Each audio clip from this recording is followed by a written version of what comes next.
Wednesday, December 13th, 2023. This is the regular board meeting for the School District of Waukesha Board of Education. Please stand with me for the Pledge of Allegiance. I pledge allegiance to the flag of the United States of America and to the republic for which it stands, one nation, under God, indivisible, with liberty and justice for all. Thank you. Mrs. Ettinger, would you please take the roll call? Mark Borowski. Here. Betty Koenig. Here. Carrie Kozlowski. Here. Markel Moore. Here. Diane Voigt. Here. Patrick McCaffrey. Here. Anthony Zenobia. Here. David Wad. Here. Kelly Piazza. Here. All right. Well, we have a full house, so with no further ado, actually, I need to verify that the meeting has been properly posted. Yes, it has. Thank you very much.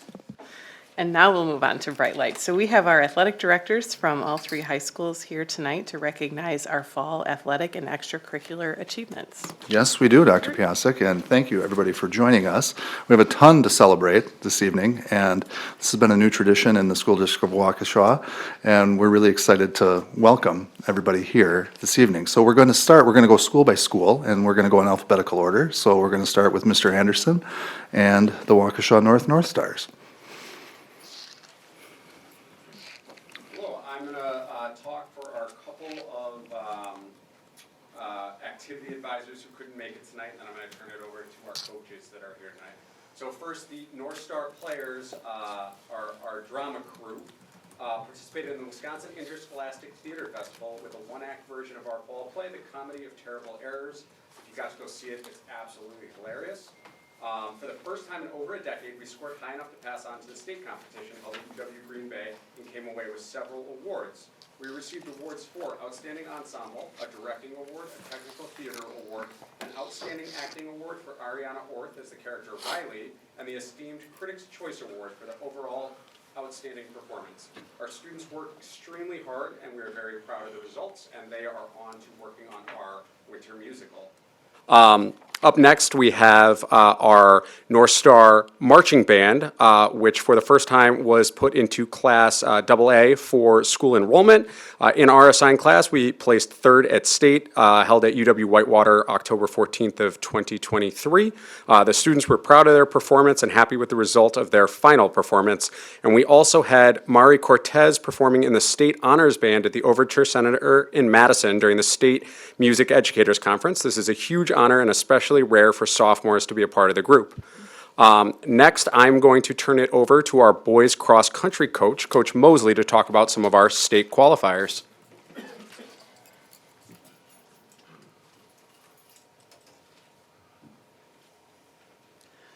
Good evening. Thank you for this opportunity to come here tonight to recognize our state qualifiers.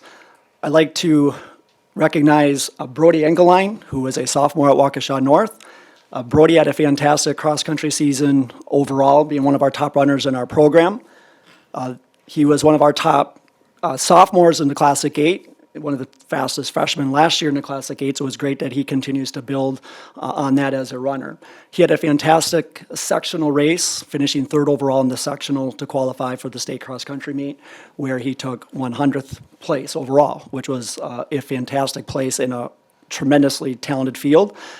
I also want to recognize Reese Ellingson, who was also a state qualifier this fall for us, another sophomore, so the future looks bright for us on the cross-country course. Reese was second team all-conference Classic 8 with a 14th place finish, was the 7th place overall finisher in our sectional, which qualified him for the state meet, and he had a fantastic race as well at the state meet representing Waukesha North and the School District of Waukesha. Thanks. And I'd also like to point out, Brody ran here from, well, didn't run here, but quickly got here from swim practice because he's a multi-sport athlete, and Reese is not here because he's at basketball practice right now. So again, we have lots of kids participating in multiple activities. Up next, I'd like to invite Coach Betelov to talk about girls swim. Thank you, Carl. Today, representing Sarah Weedoff, set 2 school records at the 200 freestyle and 500 freestyle at the state meet, finishing in 16th place and 13th place respectively. She's a sophomore, a bright, up and rising superstar on our team.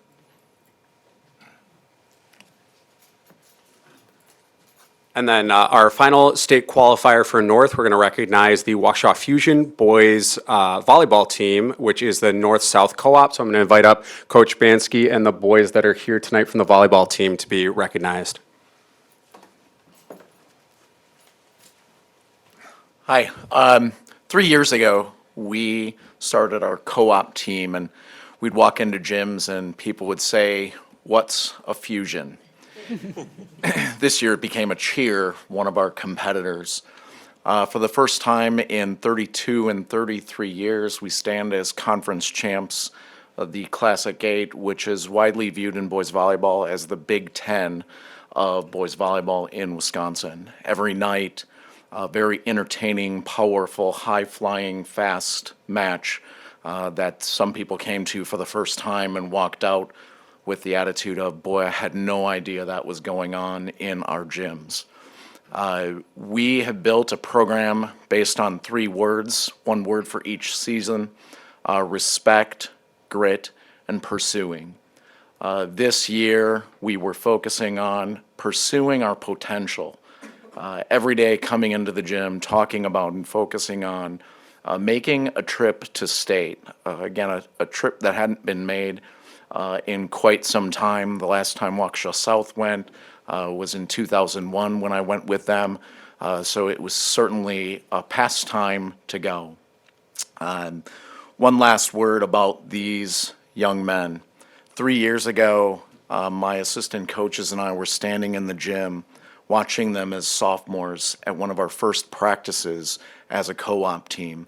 And I looked at the coaches and said, it is time to raise up our own game. These boys are the real deal. This year, we were the only ones in our conference to defeat Arrowhead.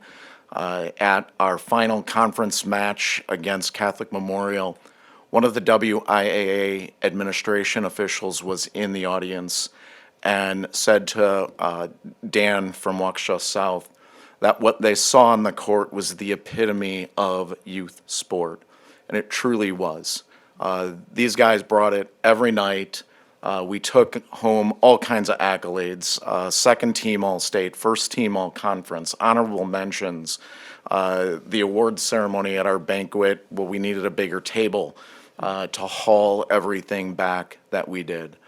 As I said to the guys at our conference, Scott Duty, who was the final Waukesha North varsity coach, and I gave birth to the name Fusion thanks to the 2 athletic directors that gave us wide ability to choose what we did. We wanted to take 2 things that were really good and put them together to make something that was really great. We selected our colors, giving respect to our community. They come from Carroll University. That's where we got the blue and orange so that we could represent our community. That was a vision and a dream, and these 2 guys represent the young men who gave life to that dream and brought it to our community. The excitement and the accolades are certainly earned by them. So thank you very much for taking a moment to pay attention to them and shine a light on them. They've earned it, I assure you. Thank you again for recognizing all of our state qualifiers from North. If we could give a big round of applause for all of them.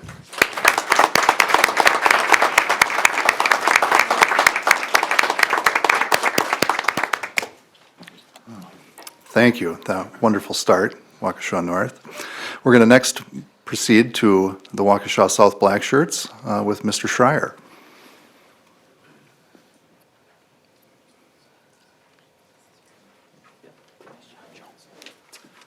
Thanks for having us. Couple of shout outs before we get into the South updates. I'm super competitive, but I have to give an incredible, huge shout out to Waukesha West students. They led a sportsmanship summit up at the WIA in front of 700 other student athletes. They talked about positivity in 3 breakout sessions. They were really stars of the show up at the WIA in Stevens Point and deserve an incredible acknowledgement and round of applause for the work. I'm not sure if any of them are here, but they did a great job. So.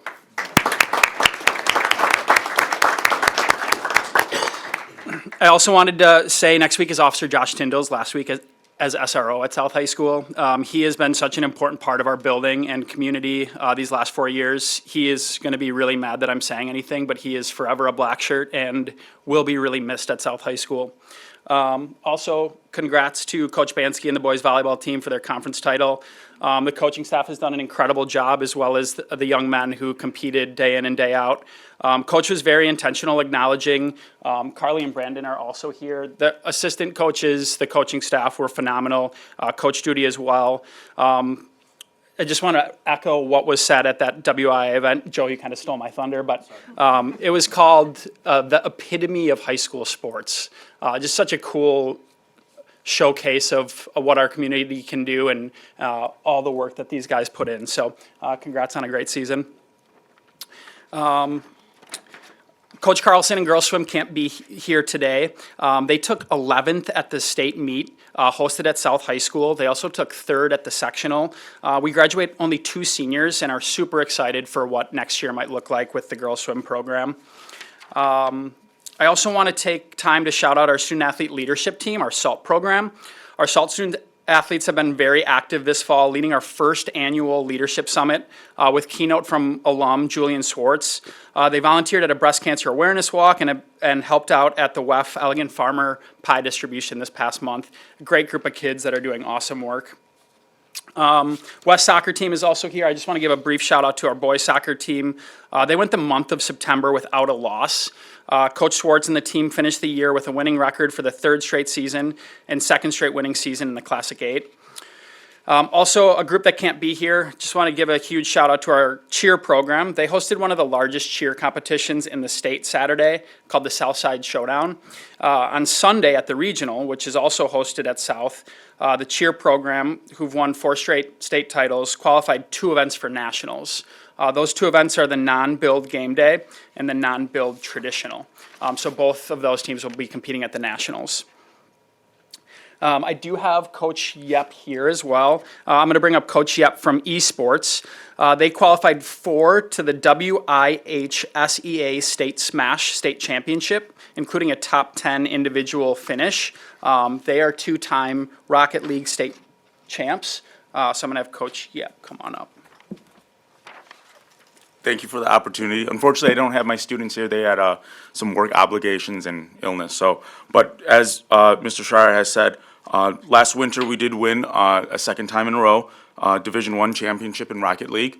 And then this past fall, we qualified. We went to quarterfinals in the Super Smash Brothers tournament for the WIHSEA. We made it to the quarterfinals for a 2nd time. But more importantly, we got 3 students to qualify for the singles tournament at state as well.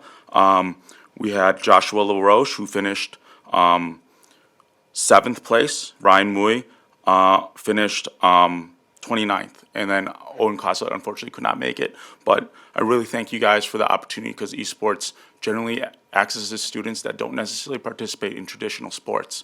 And this really does give them an opportunity to make a connection with the school that they wouldn't otherwise do. So thank you.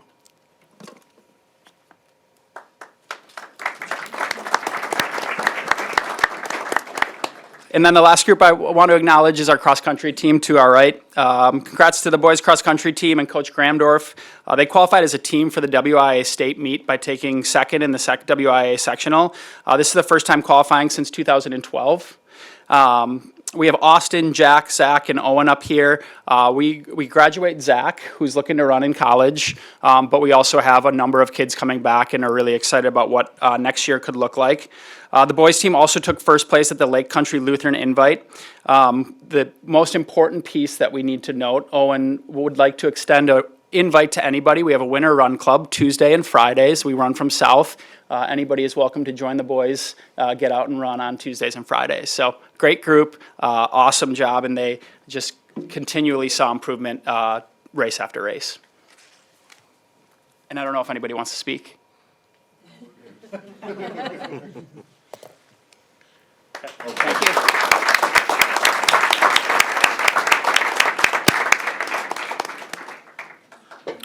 All right, and to wrap us up this evening, we're going to recognize the Waukesha West Wolverines, and led by Principal Mr. Ryan Pat.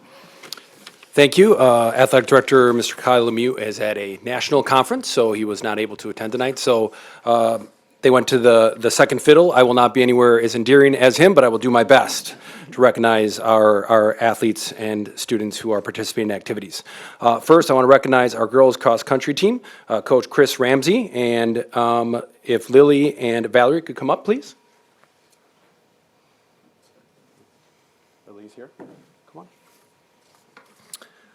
on. Valerie Bratt and Lily Neumeister both competed in the WIAA State Cross Country Meet in Wisconsin Rapids this fall. After Valerie finished third and Lily finished fourth at the sectional meet in McGuanago, both runners also achieved first team All Classic 8 conference honors and academic All-State awards. So round of applause and congratulations.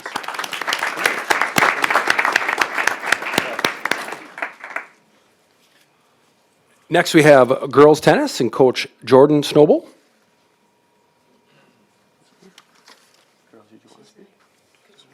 You want me to read this? You sure you don't want me? Okay, I'm going to read this. The 2023 Waukesha West girls tennis team had an exciting season this past fall. With a total of 36 players, they were able to fill varsity, junior varsity, and JV2. They started the season out strong by participating in a few larger varsity tournaments as well as some smaller ones. They all worked hard and were playing in tournaments or regular dual matches.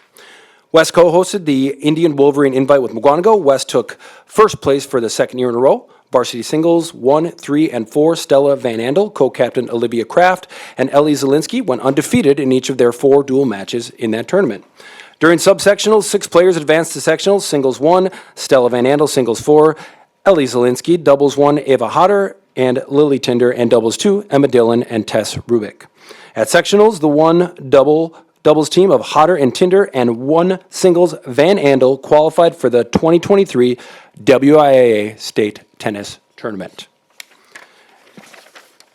At the Nielsen Center, Stella played against Brookfield East. In true Stella fashion, she fought to the very end. Stella, who is known for her long matches, forced the Brookfield East player into a third set tiebreaker. Lost my place. Stella, who is only a junior, will hopefully travel west on I-94 again next year. Ava Hodder and Lily Tinder won their first match up against Badger High School from Lake Geneva, earning them a spot in the second round. Hodder and Tinder faced third-seeded De Pere. Ultimately, they lost to De Pere after trying to make a comeback in the second set. The match scores were 1-6, 3-6. De Pere ended the state tournament in third place overall. Here are some highlights about the state attendees. Stella Van Andel, a medal for the Indian Wolverine Invite for going undefeated, state qualifier, and Classic 8 honorable mention. Ava Hodder, state qualifier, advancing to second round, Classic 8 conference tournament consolation bracket winner, and Classic 8 honorable mention. And Lily Tinder, state qualifier, advancing to the second round, Classic 8 conference tournament consolation bracket winner, Classic 8 honorable mention, co-captain, named one of 3 Waukesha Tennis Association outstanding players for 2023. Even though they had an even record in matches as a team, 10-10 overall and 4-4 in conference, they're extremely proud to say that they hustle on the court and work diligently on their academics. The entire team, both varsity and both JVs, had an overall team GPA of 4.0. Congratulations, varsity tennis, girls tennis.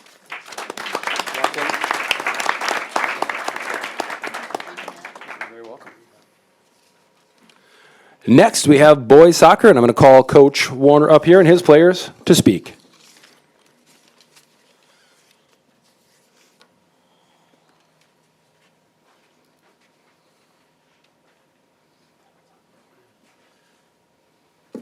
Hey, everybody. It's great to be back here again and get recognized by the School District of Waukesha School Board. This year, we had another historic season. We were led by Junior Captain Thomas Krause, Junior Captain Angel Escamilla, and Junior Captain Connor Urban. Senior Captain Connor Urban, thanks. Our 4th captain was Chase Free, couldn't make it tonight. He has club soccer practice. Our varsity soccer team won the Classic 8 conference this year. We made a second consecutive WIA state appearance as well. It was only the fourth time in school history that we won conference and made a state appearance in the same season. It was also only the second time in school history that we made back-to-back state appearances. The team also went undefeated for 2 calendar years straight at home during our season. This streak spanned 17 games across 3 seasons. Currently, Waukesha West Boys Soccer is the only program in the state of Wisconsin in Division II that has made it to 3 straight sectional finals. Congratulations to the boys. Thank you.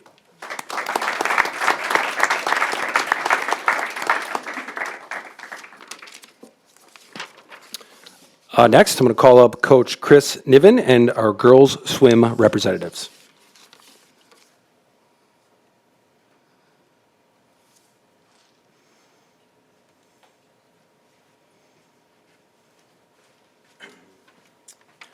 All right, hello. So I am flanked by Carly Marusik and Olivia Warner, our top swimmers in the state and in the country as well. So the girls Waukesha West Catholic Memorial Swim and Dive Team, we had a pretty good, successful season. We had about 24 swimmers and divers. During the championship season, we placed third for JV and conference behind Arrowhead and Muskego. During that meet, we were able to set or break the conference record in the 200 free relay. That was with Carly, Livy, Evelyn Brown, who goes to Catholic Memorial, and Elizabeth Beam. Then going on into November into the sectionals, we won sectionals 3rd time in a row. And we had a diver place 3rd, which was the highest that we've had, I think, in a long, long time. That was Ava Lambatsky. Lubinsky. Okay, thanks. It took me like 4 years to know Carly's last name too, so it's all right. So the girls, the girls finished first in the 200 free relay at state. So they're state champions, and that was with Carly, Evelyn, Livy, and Carly. And so that was the 4 that made it to state. Kind of lost my place there. The 4 girls, they managed to get 6 overall. Notable performance was Livy, who was state champion in the 50 and the 100 free. And then they were also the runners-up in the 4 free relay. Just got out-touched just by Brookfield East. But it was a great meet, especially those 4 swimmers to get 6 overall out of, I think, it's pretty close to maybe 40 schools there, more or less. And so that was pretty phenomenal job. And then also these 2 girls also made All-American status, which is the top 100 teams or 100 times in the country. So they're the top 100. And Livy made that in the 50 and the 100. Carly made that in the 100 back. And then they're both relay teams of 200 and the 400 relay were also All-American status, and also they were also All-State status. So we had a really good season. Livy's committed to University of Minnesota, and Carly's committed to the Florida State University for next year because they're both seniors, unfortunately. So, all right, so yeah, nice job, girls.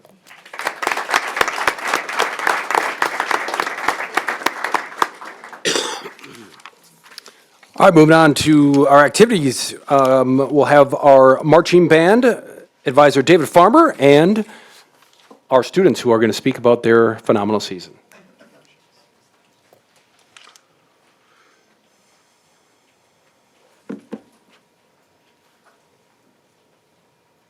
Hey there, my name's Luke Dables. I'm drum major of the marching band.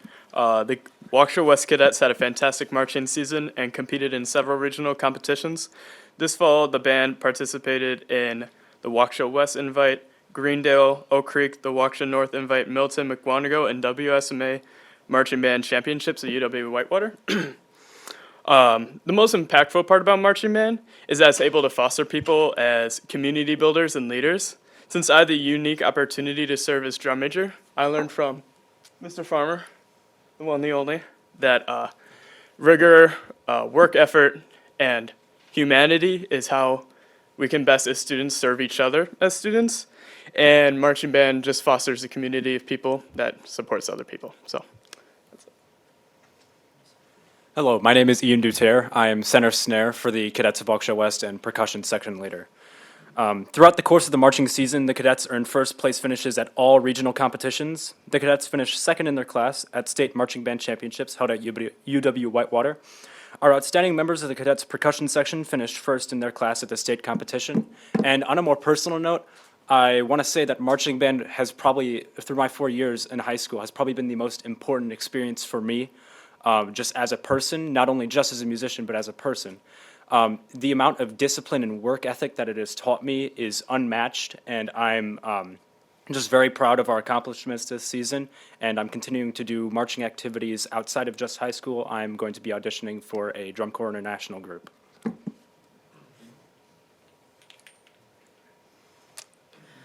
My name is Aiden Bagley, and I'm a senior in the Waukesha West Drumline. All members of the organization demonstrated tremendous growth and resilience throughout the 2023 marching season. Marching band taught us the value of teamwork and collaboration, whether it was synchronizing complex rhythms or maneuvering through intricate formations. Success was always a result of our collective effort. We have learned the power of unity, communication, and trust, vital skills that extend far beyond the field. But above all, marching band gifted us with a sense of belonging, a family found by shared passion of unwavering dedication. The friendships formed on the field are everlasting, serving as a constant reminder of the incredible memories and the support of a tight-knit community. Is there anything I'm missing? All right, thank you for your time.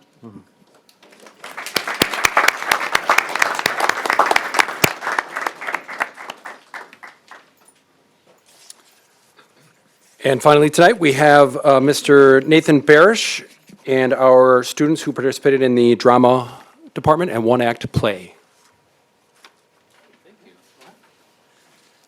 I wanted to introduce two members of our student drama board who hustled over here after our last dress rehearsal for Elf the Musical, which opens tomorrow. Tickets available at westdrama.com. We have our production manager, Abby Chalmers, and our costume shop supervisor, Aubrey Klima. Awesome. So I just want to wish a congratulations to the cast and crew of West Theater Program who traveled to UW Green Bay on November 17th for the state one-act play contest. This marked the 14th consecutive state appearance for West, which is the longest active streak in southeast Wisconsin. And this year, West's 40-minute production of William Shakespeare's Macbeth was the most awarded show at state. You go ahead. The cast and crew received the highest award at state, the Critics' Choice for an incredible 13th year in a row. The production also took home the award for Technical Theater, Outstanding Directing, and a record 7 Outstanding Acting Awards, including the award for Outstanding Ensemble, as well as individual acting awards for Zach Radabaugh as Macbeth, Brooke McCaskey as Lady Macbeth, Ethan Vanden Heuvel as Malcolm, Kieran Ploutz as Macduff, Abby Chalmers as Lady Macduff, and Lane Kulig as Macduff's son. It was a remarkable end to their season and one of the best finishes in the one-act state history. Thank you.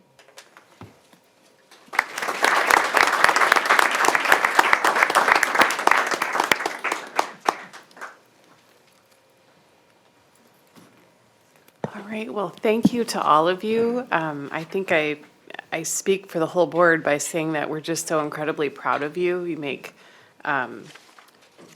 proud of Waukesha, proud of, and credit to your parents as well. Obviously, lots of support and encouragement, and just really wonderful to see all of the accomplishments. You know, sometimes we hear things that maybe we're not the stellar district in Waukesha County, but I've seen a lot of great things out of our students and our student athletes over the last semester. That's just something really to be proud of. So thank you all for making time to be here during this very busy time of year. And best of luck to all of you as you finish out December and enjoy a long holiday break. Thank you.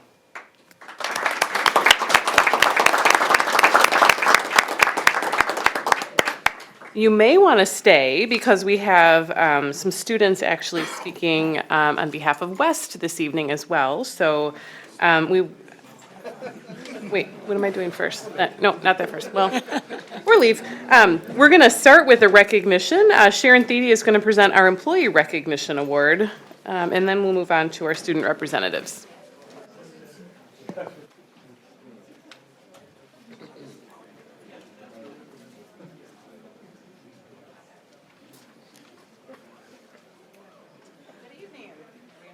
Now we're on. Green means go, I got it.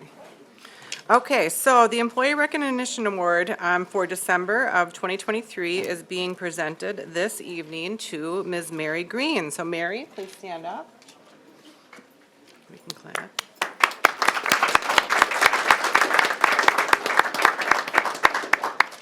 So Mary started in the School District of Waukesha in 2014 and has worked at Whittier, Higher, and currently is the school social worker and attendance and engagement specialist at South High School. Mary is an employee that daily goes above and beyond for the physical, social, and mental health of students, families, and colleagues. When meeting with her, she is always thinking of how to make connections with people and how she can be of service to others. To her colleagues, she is a wealth of information. She is frequently the first person for others to contact due to her vast knowledge of resources and practice. Her experiences, expertise, and advice have been immeasurable to those in the Student Services Department. She is a role model in the field of social work by her many contributions to the profession, which is likely why she also happens to be Wisconsin's 2023 School Social Worker of the Year. Her honesty, positivity, kindness, and dedication inspire others and make her an enjoyable colleague in SDW. Mary Green has been a great addition to South for many reasons. So she joined South last year as the attendance and engagement specialist. And with all the work that she has done, and she'll credit her team as well, but with her leadership, South school attendance has increased from 70% to over 90%. This work included communications with all stakeholders around the importance of attendance incentives, and working diligently with families who struggle with attendance. Mary has taken on a number of leadership roles also throughout her years in the district. She has been the district coordinator who is responsible for collaborating with the Community Partner Program Christmas Clearing Council, which I know many of you are familiar with. The program reaches over 2,100 families and 4,800 children in Waukesha County, giving presents for those who may not otherwise receive presents, and a large number of those recipients are our SDW students and families. She's been the AODA coordinator in the past for a number of years, bringing services to the district and community. And Mary recognizes and embraces the school-based mental health services. She's the district's coordinator for PATH, which is at providing access to healing where they are able to receive therapy in schools. So in developing a relationship with Family Service, Mary has been instrumental in the expansion of those services in our schools. For our students and families, Mary has been a tenacious advocate for the betterment of all. Mary has had a significant influence in the expansion and improvement of multiple services and programs in the district and is recognized as a valuable part of the many services and supports that are offered to the students and families of the School District of Waukesha. So with all of that, on behalf of the school district, I would like to congratulate Mary Green on being selected to receive the School District of Waukesha Employment Recognition Award.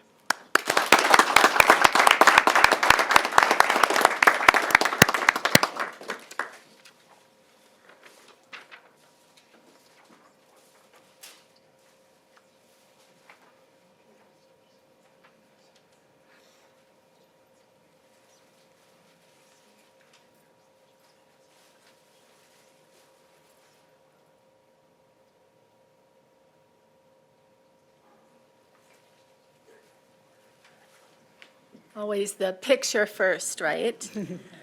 Thank you to the board, thank you to the district for just a nice honor. I truly have had a really fantastic fall.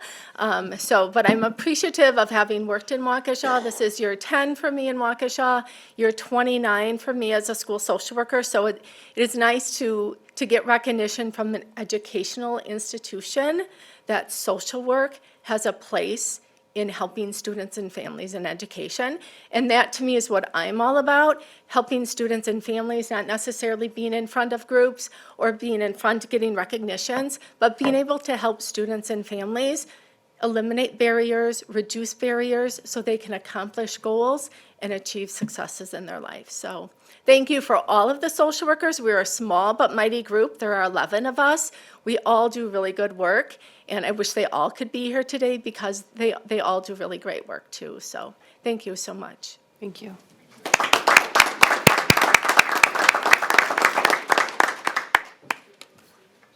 All All right, now our student representatives. We have with us tonight West students Grant Nicholson and Lisa Epen, who will tell us about the events and activities at West High School.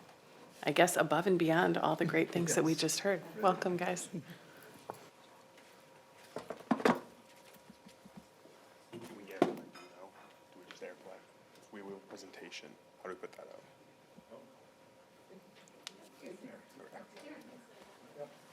Let's see.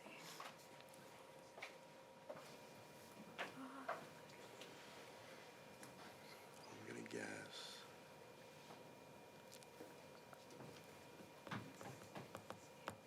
There you go. There we go.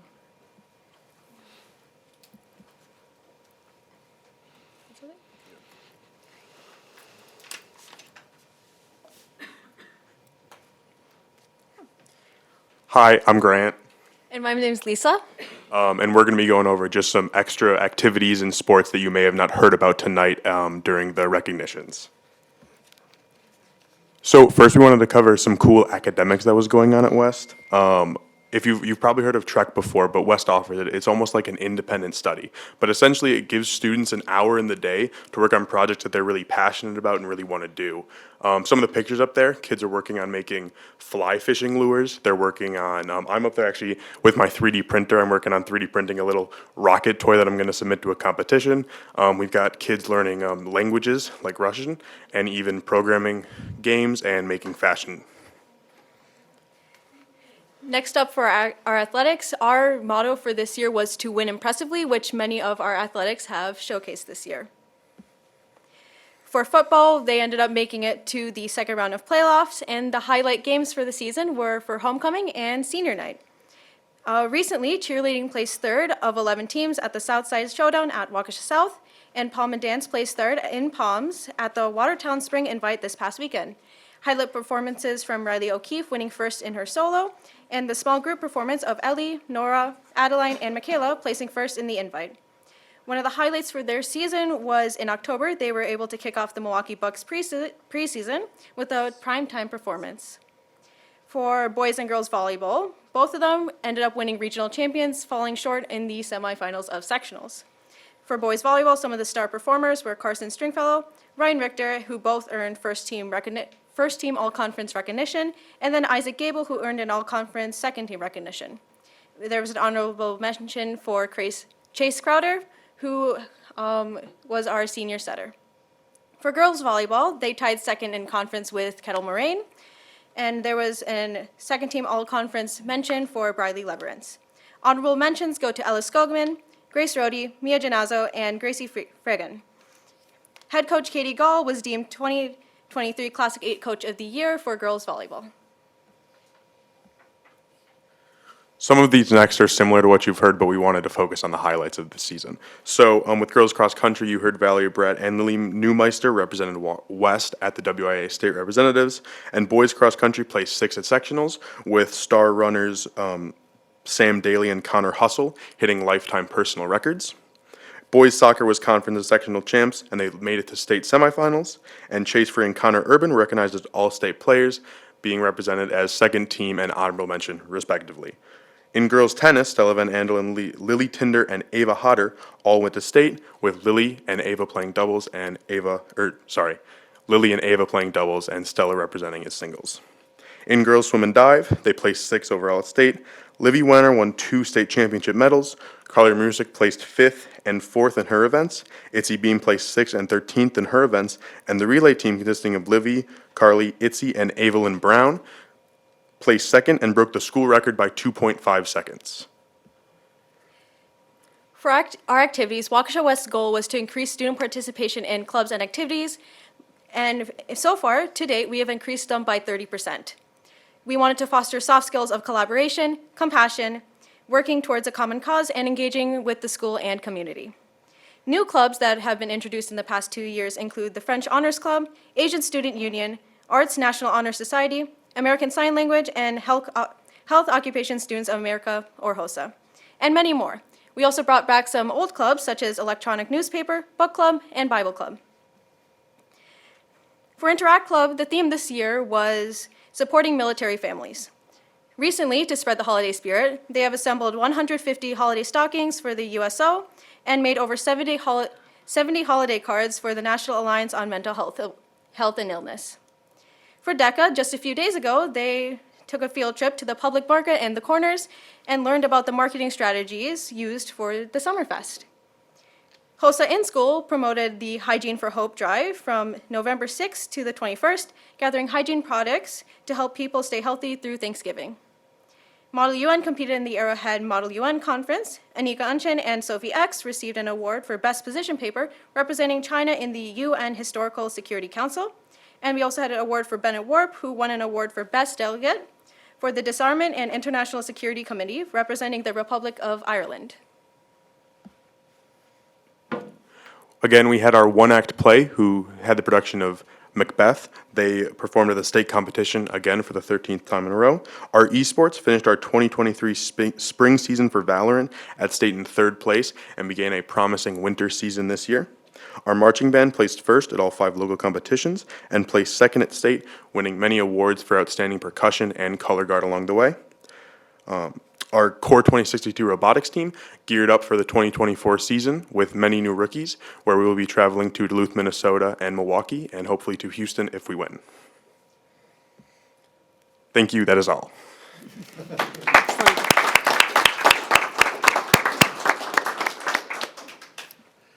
Any questions for our students before they run away? Mrs. Boyd. You mentioned the core robotics. Are you part of that group? Yes, I am. And that's actually across the city? Correct. We have students that are homeschooled. We have students that go to all 3 high schools, every grade level. It's really cool. Mrs. Koenig? Wow, you guys are fantastic presenters. You mentioned too that you increased participation by 30%. What are some of the things that you did that you think made the difference this year and just getting that enthusiastic participation with the other students?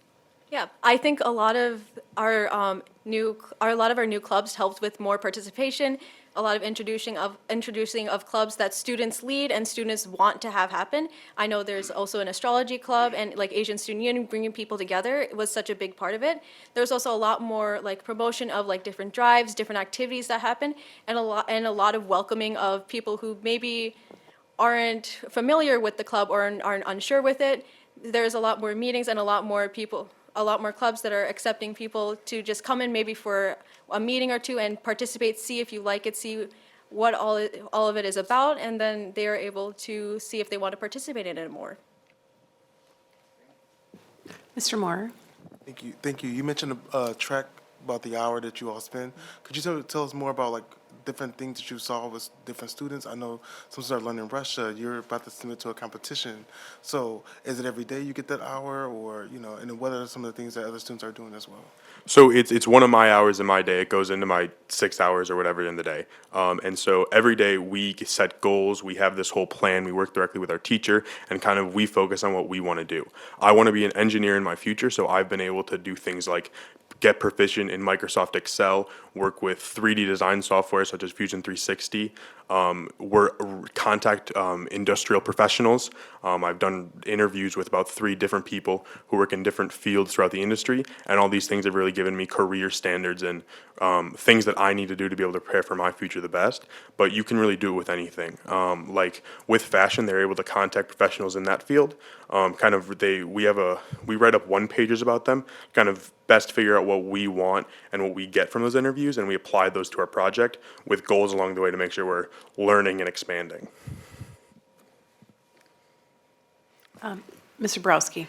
Yes, just back to that increase in participation activities. I'm just wondering where the goal came from and who owned it. How did you come up with it? And So Mr. Fisher is kind of the head of our activities department, and his goal when stepping into the position was to get more students involved in the clubs and activities at West, because he saw that there was a very big correlation between people participating in activities and their performance in school and as well as their attendance.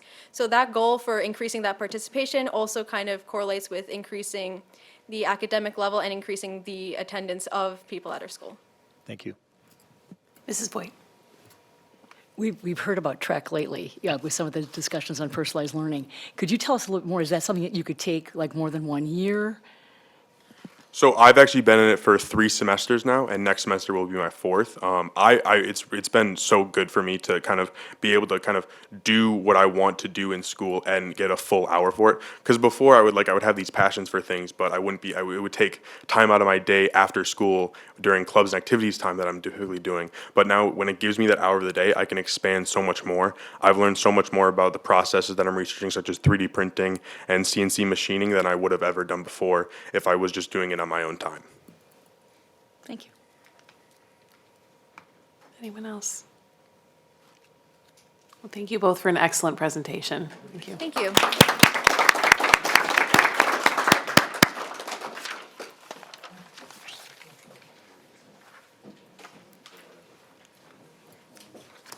All right. So we are now at the portion of our meeting, a section of our meeting where there's an opportunity for citizens to speak. We have 4 speakers tonight. Because there are less than 6 speakers, speakers will be notified at 3 minutes, but will be allowed up to 5 minutes to complete their comments. We expect all speakers to honor our time limit, refrain from using any inappropriate language, and be respectful in their comments. Speakers who do not meet these expectations may be prohibited from speaking at future board or committee meetings. Speakers are here to address the board, not the audience. The school board and this committee, the school board does not endorse any comments made by members of the community here tonight.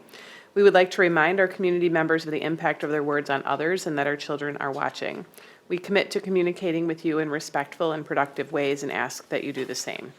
We also expect that the audience will be respectful of the speaker and of the board and refrain from responding with verbal comments, cheering, applause, or other behavior that will detract from the meeting. Please note that no obstructions can be created between the board and the audience. Visual aids cannot be used in the area behind the speaker, and the podium should be clear during public comment. Also, in order to respect our speakers and meeting participants, please silence your cell phones. Our first speaker this evening is Paul Reese, followed by Mike Walsh.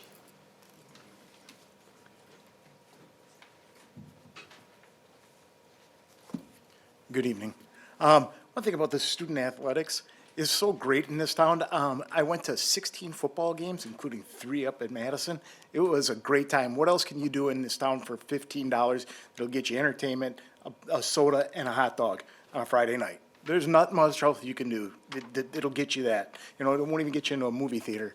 And plus, I attended twice a week for swimming. It was just a great time this fall. It was very busy, and the athletics in this town are very well done. I wanted to talk about a couple things here about the PLPs. And, well, first, this building, when this building closed down, I remember what it was like when it closed down. When we announced that it was going to shut down at the other place, there were parents who had concerns, but there wasn't Riker in this when they shut this down. But there were parents who definitely had some concerns. And then there was when we started shutting down Whittier, and the level of Riker rose to something that I had been coming here a while, I hadn't seen before. And what changed? The Lying Alliance of Waukesha is what changed. That came in and it started lying to parents about what's going on and that you're trying to hide things from them and being deceptive. And they have no evidence of this. I've been coming here for a long time. There is no evidence of anybody trying to hide anything from anyone. They had a meeting, an open meeting where they talked with parents. They did, I don't know what you want. You want access to their emails all day, every day to know what's going on with their principals? Because what I've seen is just what I've seen always. When they have a thing, they discuss it, they come to a conclusion, and they present it. It's exactly what's always been done here. I don't know what's causing this. I had the one parent stood up and told one of the principals that it's us against you. What? We're talking about a curriculum. It's not us against you. You're not against the principals. They're not out to get your kids. They're really not. I haven't heard any evidence. They're not trying to indoctrinate your kids. This isn't something that they're trying to bring your kids to Christianity or to deprive them of it. That's not what's going on here. They're talking about a curriculum and whether or not it's serving the good of the community. And your kids are part of it.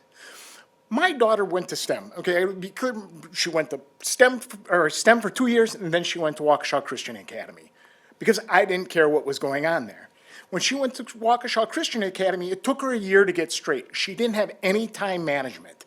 It was gone. She couldn't. They give her worksheets to do her work, and she would just waste her time. She was in second grade, but she had no idea of time management because that's the way things were done at STEM. That's why I chose to leave. I wasn't going to be able to change it. STEM is what it is. And if STEM was so great, we would be pronouncing that STEM is the greatest 2 thing minutes. that everyone's getting into college. If you go to do this personal learning plan, it's just awesome and it's the most wonderful thing. And they would be saying that loud and clear, and they're not. So I pulled my daughter out and we went there. Now, for high school, now she's in swim, we put her back into Waukesha West. I knew that of all the curriculums, I knew math would be the most difficult because history there's overlay, it's history. And there's other things that she was caught up on, but math I knew would be her biggest struggle. And it was for 1 year. She had to go, because the curriculum is completely different. That's Becca, and this is what Integrated Math 1. So they're completely different types of programs. She's a CB student this year. She's doing fine. But I knew that that would be a problem. I knew that there would be, because the curriculum changed. So now we're going from one curriculum in middle school, that we have a special curriculum, into one for high school. I'm running out of time here. So one thing about this is, I wanted to say about the teachers, is we don't have a shortage of teachers. We have a shortage of workers. We have all sorts of teachers that are gone because of the same reason Diane Voigt is gone. They're retiring. The baby boomers are leaving. They're all gone. They're just leaving. It's not that anybody's trying to escape or hates what they're doing. They're just leaving. We have no bus drivers. 30 seconds. Now we have a specialized part of teaching. There's a special niche of teaching. So teachers get sick, like cancer sick in it, and they're gone. Now you have to replace a teacher that you have a specialized program for, or they get pregnant and they're gone. And now you have a specialized segment that you need to replace. Anyways, I'm out of town. Thanks. Merry Christmas. Thank you. Mike Walsh, followed by Sam Shepard. Hi, everyone. I'm here tonight because I read in the paper today about another ridiculous lawsuit coming to the school district of Waukesha. The Alliance for Education is the biggest, most hypocritical group in the city. They have the term education in their name. When have they come forward to try to improve education once? Once. All they care about is signs, LGBTQ, all the letters. They don't care about math, reading, the core basics. They want to sue and sue and sue. They want to take and make you guys look bad. Ms. Piasek pointed out that, sometimes we are said that we're not a great district. We're a great improving district. These people want to bring shame to the community, but they're bringing shame to themselves. They're actually making you guys look better every time this happens. You know what? Because people look and they go, how much money, maybe bring these guys in, bring the Alliance in, change it up. Allow them to come to math and economics classes, right? Funding for schools are based on tax dollars. I know the federal government seems to print it and print it and print it, right? But here at the local level, we kick in money to the tax base to fund this. And at the state level, we fund this. If all we're doing is spending all our money on attorneys to fight stupid lawsuits that they never win, couldn't that money be spent on teachers? Spent on education? The very thing that they claim that they want to improve, but they're not doing anything to improve it? We have to keep, directing our resources somewhere else? They're not understanding that they're not empowering any kids. We need to empower children. They continue to create victims where the schools are supposed to create kids that are career ready, but they're not helping them. They're distracting you guys. They're distracting teachers. Yeah, a couple of teachers leave. Ironically, the one teacher that left, that's part of this lawsuit, left because she says she didn't like the way the direction was going because you weren't able to have signs up, so she leaves our district only to go to another district, and what happened right before the school year started is that district created the same policy. Pretty foolish, right? Did she stick around? I don't even know if she stuck around there. You see this thing about this pride flag that keeps coming up. I think we're in year 3 of hearing about this pride flag that was written on with Trump 2024, which I agree with, by the way. But anyway, if it's on this flag, if this flag was handed to a kid as they're walking in the door, isn't it their flag to do what they want with?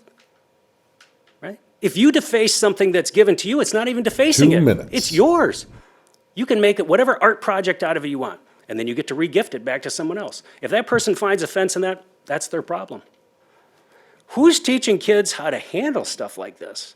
Apparently not in the home, right? Maybe we got to get teachers in class, in curriculum that can teach kids to be able to handle those little things that happen, because life ain't fair. It's really not. But if this is what we keep coming back to and keep creating lawsuits over a silly little flag that somebody wrote on that was given to them and they just gave it back, what are we teaching these kids? Right? What a shame, right? We got a great district. You guys are doing a great job trying to get things back in. The teachers we have really are great teachers, right? The ones will weed themselves out, the great ones will stay, and the improvement will just keep coming. So you guys just keep doing a great job, right? When administration is hated by the left, and as they always say, the extremist right, when the extremist left, which is the alliance, hates the administration, you're doing good, right? Because the administration is generally the slave to the left. So I just want to point out, keep doing a great job. Thank you.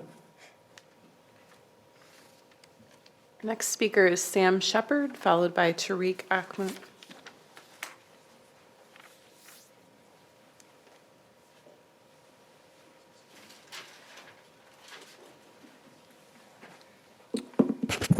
Hi there. Oh, no, I'm breaking your microphone.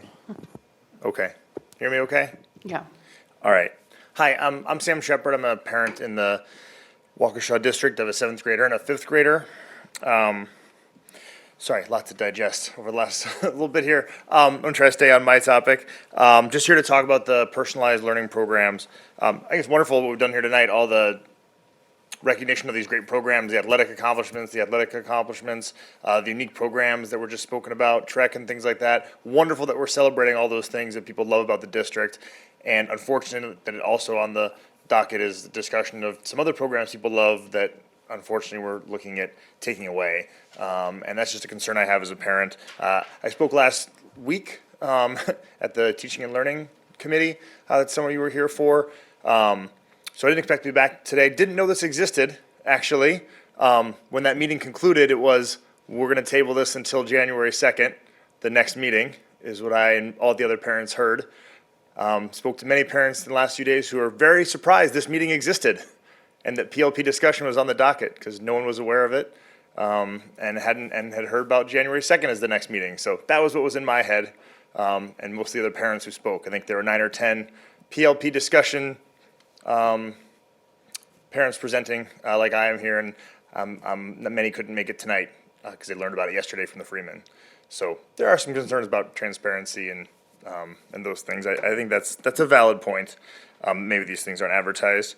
The other things that aren't advertised are the PLP program. So I just want to just say I would strongly encourage when that discussion opens later tonight, that people just consider how these proposed changes would impact the students who are here in the programs now, and particularly the 5th graders. So I have a 5th grader.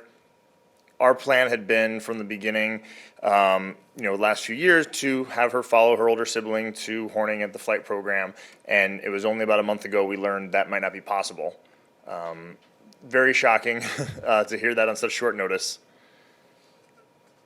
I worry mostly for her because of the shortage of options that might be available and not having had the time to plan how we were going to handle that in ways that we could have.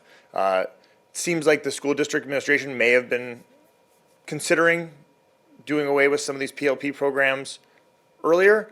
Had we been told that or given any indication of that the last couple of years, we could have made some other arrangements, looked into other options. But now my daughter and all her classmates who are interested in the flight program, at least at Horning, and these other personalized learning programs find themselves suddenly with very little time before the next school year to figure out what they're going to do. And I think that's unfair. I don't disagree that there are people who want to, on the board and the administration, who want what's best for the kids. It sounds like there's some concerns about, how these programs operate, and we just don't have the data to really know how the outcomes are, unfortunately. The district administration had presented a lot of alternatives of things that have been considered, but nothing had been tried. And I guess my ask today is to think about other options besides immediately pulling these programs with very little notice to the fifth grade students who were planning to go into them or knew about them. We definitely need more data to see how these wonderful programs perform, if that's what we're interested in. We have wonderful programs we just heard about at the high school level that people seem to love, and no one seems to be proposing getting rid of them. Personalized learning at the high school level, ways for students to follow their passions, and taking away options that are really great for the district seems like a bad move.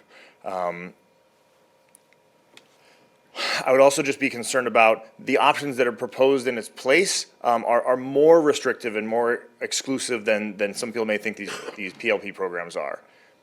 If those programs go away right away, the options that remain are essentially, well, you can try to choice into STEM. Well, lots of kids are going to try that, and they're not all going to get in. And even if they get in, there are barriers to attending STEM that don't exist at these PLP programs.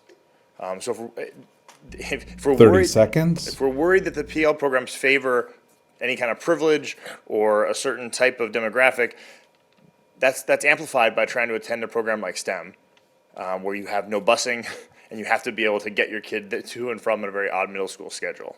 So I would encourage you to think about, instead of canceling these programs, evaluating them for a longer period of time with targeted data, or making the improvements that have been proposed but not tried, and not throw the baby out with the bathwater.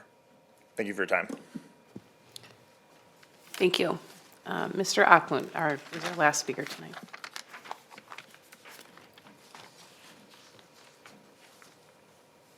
Members of the Waukesha Board of Education. Again, I'd like to start out by saying greetings for the holiday season. I hope everyone has a good one. In the past, I've spoken about diversity, and the thing about diversity is that different viewpoints are accommodated, okay? When we take that away, it gives the license to some people to bully other students. And so, we have an anti-bullying policy, but it makes it a hollow shell. It sounds great on paper, but you defeat the purpose of it. And even at a national level, for example, former First Lady Melania Trump had the Be Best initiative. I think Michelle Obama had an initiative too. So you cannot have policies there where you have implemented other policies that negate what you're trying to do in terms of anti-bullying. And so the ball gets dropped when we come up with all these, where we limit the choices for students to express their opinion. Any opinions should be expressed respectfully, just like you request of us as citizens when we make comments before the board. But that has to happen also at that level so all students can thrive, not just some students. Thank you. Thank you. Thank you to all of our speakers tonight. All right, we'll move into our first action item, which is our minute approval. 2 sets of minutes for your consideration tonight from the November 8th regular board meeting and the November 8th executive session. I'd Be looking for a motion to approve those minutes. I so move. Thank you. Second. Seconded by Mrs. Kozlowski. Any questions or modifications? All right, Mrs. Ettinger, would you take the roll call, please? Betty Koenig, Aye. Mark Borowski. Aye. Patrick McCaffrey. Aye. David Wad. Aye. Anthony Zenobia. Aye. Marquel Moore. Aye. Carrie Kozlowski. Aye. Diane Voigt. Aye. Kelly Piasek. Aye, passes 9-0. Our next item on the agenda is our communications and WEF report. Mr. Broski. Thank you, Mr. President. All right, the Waukesha Education Foundation Board met last Thursday, December 7th, and very excited to welcome a new board member, Matt Engelin. He works in the development office at Marquette University, and you'll be happy to know he has 3 children in the district, one at North, one at Butler, and one at Summit View. Just thrilled to have him on the board and work with someone with Matt's passion and skill joining our board of directors for WEF. The Evening for Education is scheduled for April 11th, 2024, if you don't already have that on your calendars. The website's live. Sponsorships are now available. Individual tickets start on January 11th, 2024, as far as purchasing them. And you can reserve a full or half table right now, so you don't have to wait for individual tickets to go on sale. Or you can take advantage of the sponsorship opportunities that we have. There is a packet at each of your desks, along with this intro letter, if you haven't seen that. And a copy of our sponsorship level and list of sponsorships as well. I'd like to just draw your attention to a very special and significant discount that WEF has included for all boards of directors, so take a look at that, and hopefully you'll take advantage of that. We do appreciate your direct support and sharing this opportunity with any of your contacts that you have. Happy to send this to you in a digital format if you'd like. Just reach out to Lynette. Next item is there's still time to nominate someone for a WEF award. The deadline for those nominations is December 31st. I know we're all really busy at this time of year, but if you do have someone in mind, please take a few minutes to nominate them. There's 3 awards: a Corporate Partner Award, Community Partner Award, and then the Sally Jo Machalko Lifetime Excellence in Education Award. For more information or to nominate someone, we have a very simple form online that you can do that just by visiting our website, waukeshaeducationfoundation.org. There's an awards link there to click on, and again, they're due December 31st. WEF scholarship application window is open, or will open, on January 8th. So after the holidays, we take a breath, and January 8th, the scholarship application opens up. It does close on March 18th, so there's about a 2 to 2.5 month window there to get applications in. We do appreciate the partnership of all of our high schools. We're also proud to note that we have several new scholarships this year. One of them is the Voigt Family Future Educator Scholarship, the Hydrothermal Scholarship, and the Pittman Family Leadership Scholarship. WEF's pleased to announce that we'll be offering close to $44,000 in scholarships and awards this year to our very deserving students. All information, again, is on our website. And then we've also included 3 new trifold brochures at your spot, so you take a look at those as well. The first brochure includes just general information about WEF. The second one has information about our annual sponsorship program, and then the third one is specific to our Classroom Connect program. Again, please share those with your network, and we have more available, so just ask. And to reach WEF or the WEF office, again, email Lynette Calmage at exec director at waukeshaeducationfoundation.org, or just phone her at 262-970-1143. As always, even though we just welcomed 1 new board member, we're always looking for more people to serve on our board or on a committee. So if you have anyone, we'd be interested in hearing who those are. You can just let Lynette or myself know. And on behalf of WEF, I just want to say again, thanks for allowing us to speak at the board meeting last month. We always enjoy sharing the good news that's going on with WEF.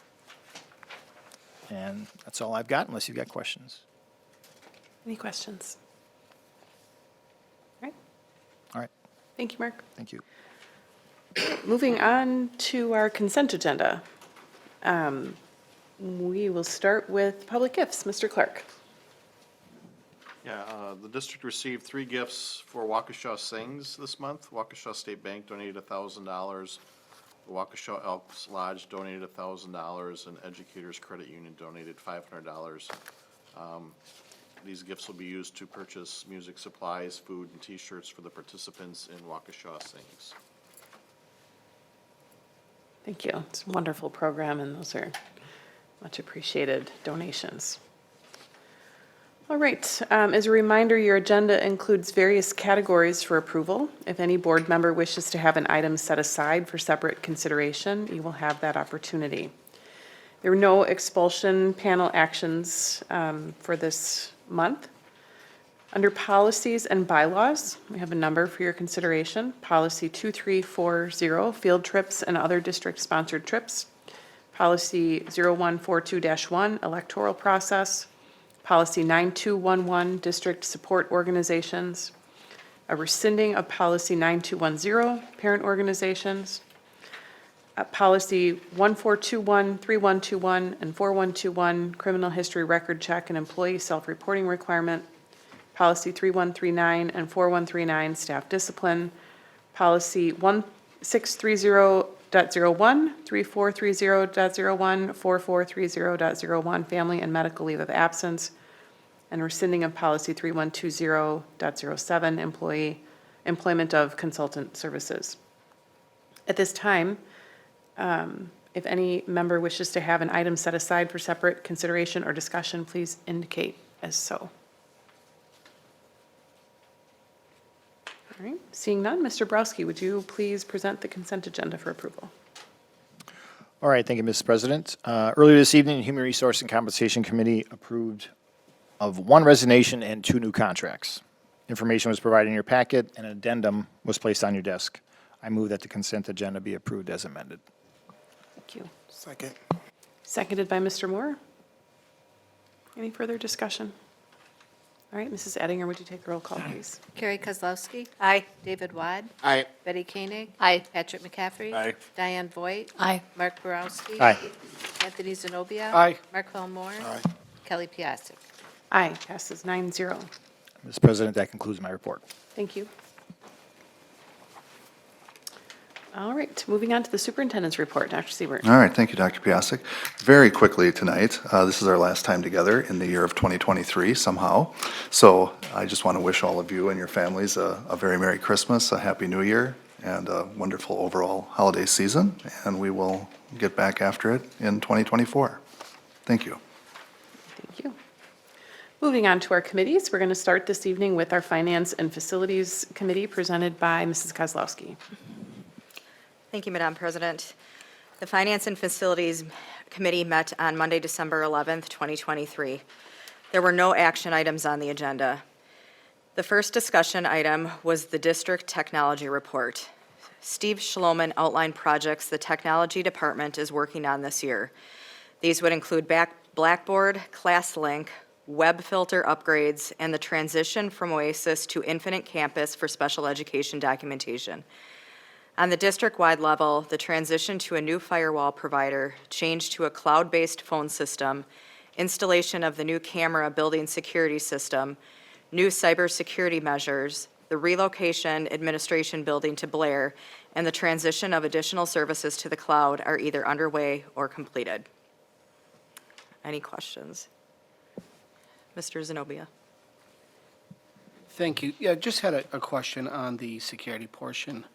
How often will we receive updates as to, as the facilities are upgraded? I know Mr. Schloman only meets typically with the board once or twice a year. So what is the plan for us to be updated? Are you referring to, Mr. Zenobia, the Verkada project specifically? Pretty much, yes. And I know there's maybe some other parts of that, but primarily that, yeah. Oh, sure. I think we talked about twice a year, we would do an F&F update. We certainly could bring Mr. Schloman to teaching and learning for any curricular-related items as well. And then between Mr. Clark and I, we can provide regular updates to the board on the progress of those projects. We anticipate the Verkada project being done roughly in March. In between now and then, we can keep you updated as it's moving along. And we'll also have as we discussed earlier, some potential policy adjustments to reflect the changes within the Verkada system that'll come forward through our policy committee. Excellent, thank you. Okay. The next discussion item was the 2023-2024 food service report. Mr. Jared Haxton from Aramark was in attendance to review the performance of the district's food service program in 2023-2024. Discussion items included participation levels in the different categories of meal offerings, review of marketing efforts, and a proposed pod market at South High School. Mr. Haxton also shared things coming soon to the food service program. These would include focus groups, pulse surveys, student viewpoints, and a hydroponic garden for culinary engagement. There were two information items. The first is the monthly budget report. Ms. Steffes noted that the revised budget has been posted and that there were no significant changes to report at this meeting. Also noted that health and dental insurance claim amounts are included in the attachments and that she is expecting to have some comparison graphs for the next meeting. The second information item was the ESSER update. The final ESSER 2 claim was submitted on 12/7/2023 for $1,055,751.02. The remaining ESSER 3 funding has primarily been assigned to the district-wide HVAC projects. This work will be completed in the summer of 2024. The next Finance and Facilities meeting is scheduled for Monday, January 8th at 5:30 p.m. in the board room. Madam President, this concludes my report. Thank heavens. Thank you. We're all human. All right, our next committee report out will be Teaching and Learning, presented by Mrs. Koenig. All right. Thank you, Madam President. The Teaching and Learning Committee met last week, Tuesday, December 5th, 2023. We have one action item and 3 discussion items are on the agenda for this evening. Tonight's action item is the approval of the Education for Employment Plan. Molly Haubenschild, our district's career and technical education coordinator, presented the Education for Employment Plan and shared information about academic and career planning. This report is presented annually for approval as directed by Chapter PI 26 of the Wisconsin State Legislature, which states that every school board provides academic and career planning services to pupils enrolled in grades 6 through 12 in the school district. The information highlighted the middle and high school offerings for the 2022-2023 school year and included an overview of the opportunities our students have available to them in grades 6 through 12. Information was shared and discussed related to academic and career planning in STW. On a vote of 5-0, the Teaching and Learning Committee approved the Education for Employment Plan as presented. The committee requests board approval, and I so move to approve the Education for Employment Plan. Second. Seconded by Mr. Zenobia. Any questions? All right, Mrs. Ettinger, would you take the roll call, please? Anthony Zenobia. Aye. Patrick McCaffrey. Aye. Carrie Kozlowski. Aye. Marquel Moore. Aye. Mark Borowski. Aye. Diane Voigt. Aye. Betty Koenig. Aye. David Wad. Aye. Kelly Piasek. Aye, passes 9-0. Okay. I also wanted to share that throughout the year, updates on KPIs are provided to the Teaching and Learning Committee. As you recall, there is a KPI focused on continued growth and students participating in industry credential and dual credit enrollment. It was reported that 2,405 students participated in AP classes or dual credit classes. It is estimated that the district spent $230,000 to $254,000 for dual credits. The total estimated tuition savings for students is over $300,000. This time next year, the T&L committee will get an update and share it with the full board. Our first discussion item was elementary social studies update. The elementary social studies curriculum is in its year 2 of the implementation cycle. Teaching and learning directors Melissa Yao and Dee Garcia shared revisions made to the resources for the 2023-2024 school year. In addition, the team shared observations on how students are responding to the curriculum via results of the 2022-23 forward test of fourth grade students. Our second discussion item is a DPI report card update. Per the reporting out timeline on the approved teaching and learning key performance indicators, or the KPIs, this report provided a summary of the results of the district and school report cards as they relate to the key performance indicators. Our KPI states that 100% of our district's schools will meet expectations or higher on the DPI report card.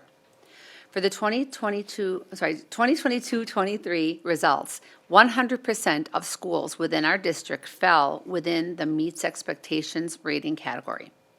More specifically, 12 schools were rated to exceed expectations or significantly exceed expectations. Our additional KPI is that the school district of Waukesha will rank number 1 on the DPI report card among the 10 largest districts in Wisconsin. With an overall score of 67.0, the SDW was third within the 10 largest school districts in the state.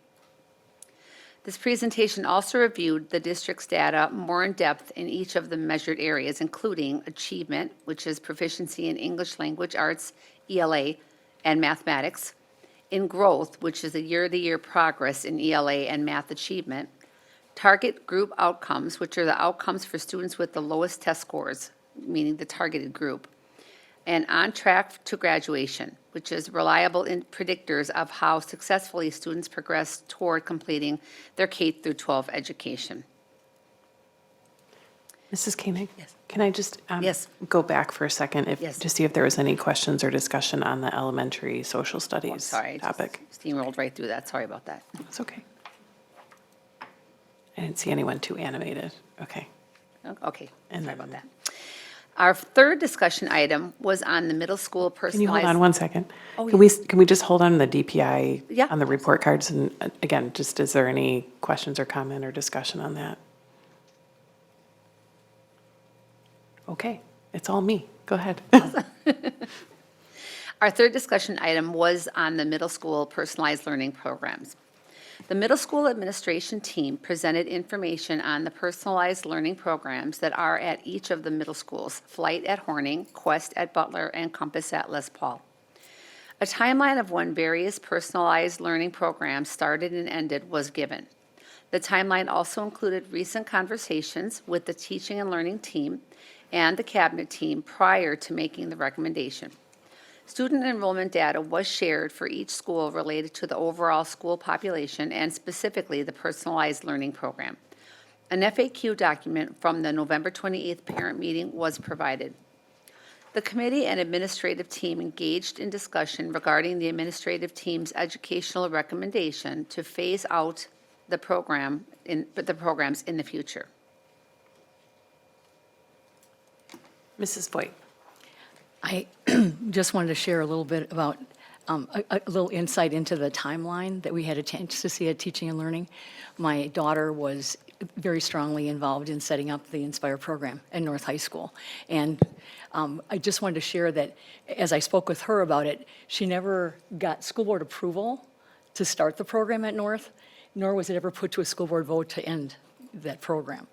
And just I guess, in terms of precedent, you know, she started that program after Flight and after Compass and after Quest had gotten started at the 3 middle schools, wanting to have a next level for the secondary program.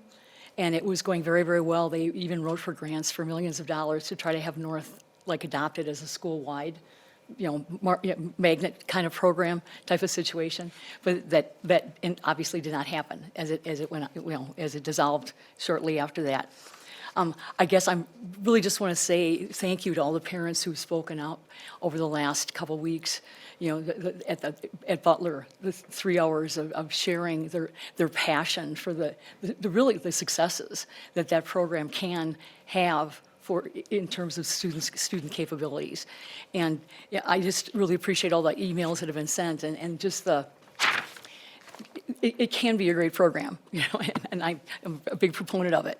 And I think that at this point, we do just have to, as a district, take more time to review what can be done to, to potentially fix the things, the problems that we have with it right now, and to listen to parents about the successes and find out what has worked and what we can continue to do to provide those kinds of opportunities for kids, like Trek at West, et cetera. 'Cause the concept is really, really valid to help kids with education. Thank you. Mr. Moore? I would agree with Ms. Voigt. I think that we do need to take more time. And so thank you for sharing that. I appreciate the emails and that I receive from parents and other community members. So. Mr. Wadd? Thank you. So, just a few observations. First of all, I want to commend the Teaching and Learning Committee. I thought it was an excellent discussion. I thought it was a great examination of some of the key issues that probably need more careful consideration before a decision is reached.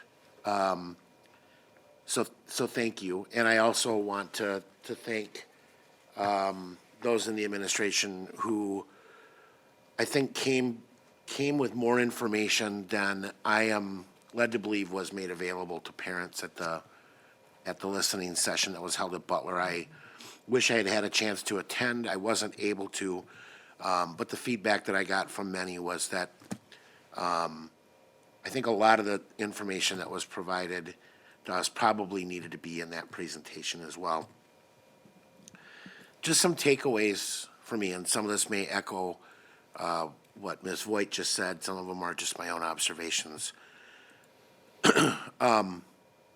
I think the challenge that we have as a district with this is, if I'm understanding everything that I heard correctly, we have 3 programs in 3 middle schools that appear to have no real oversight. There was a program director at one time that's gone away. I don't know, maybe there's oversight provided by the principals, but the 3 principals were here, I think, trying to tell us that it was time to end those programs. So we need to understand what the actual oversight is there. And it also appears to me, if I understood the discussion correctly, that we have a number of places where we are not in compliance with our own policy. I don't know how that's sustainable going forward. Yet at the same time, all of us here have gotten the feedback from parents and others about their love for these programs and the positives that they see from it. And so I think we have to be concerned, number one, about if we do choose to end these programs, number one, what happens with the kids who are in it and will be sunset through it. The grades won't follow behind them. The cohorts will get smaller. I don't know what that looks like for them. I kind of gather from talking to parents and hearing their feedback that that's one of the strengths of the program, is the more the cohort model with multiple age groups in it. We also need to consider the feedback that we got from parents who are saying, like we heard tonight, I have a 5th grader. I was planning on enrolling my child in this program. We heard from more than one parent that told us, if these programs go away, we'll look to go somewhere else.